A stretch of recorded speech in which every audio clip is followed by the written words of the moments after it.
காலையில எந்திரிச்சோடனே நம்ம குழந்தைகளுக்கும் சரி, நம்மளோட ஹஸ்பண்ட்ஸ்க்கோ, நம்ம வைஃப்ஸ்க்கோ நம்ம வந்துட்டு என்னென்ன கொடுக்குறோம்? Coffee, tea. நான் வந்துட்டு புரோட்டீன் ஷேக் குடிக்கிறேன், பூஸ்ட் குடிக்கிறேன், ஹார்லிக்ஸ் குடிக்கிறேன், மைலோ குடிக்கிறேன். ஓ மை காட், எல்லாத்தையுமே ஸ்டாப் பண்ணிடுங்க. நாளையிலேருந்து உங்கள் வீட்டில் வந்துட்டு இந்த அழகான ஜூஸை நீங்கள் ட்ரை பண்ணுங்க.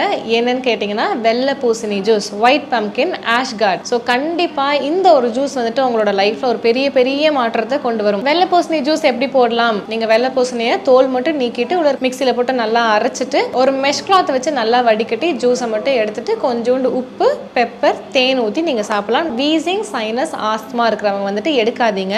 ஒருவேளை எடுக்கிறீங்கன்னா அதில் கொஞ்சம் பெப்பர், இந்து உப்பு ஆட் பண்ணி எடுங்க. இதை எடுத்துட்டு ட்ரை பண்ணுங்க. இல்லை அது உங்களுக்கு ரொம்ப கஷ்டமாக இருக்குது, எனக்கு வீசிங் ஜாஸ்தியாகுது, சைனஸ் ஜாஸ்தியாகுதா, நீங்கள் எடுத்துக்க வேண்டாம். மற்றபடி எல்லாருமே ஆக்சுவலாக இப்போ பிரெஸ்ட் ஃபீடிங் மதர் அது இதுன்னு ஏகப்பட்ட கேள்வி.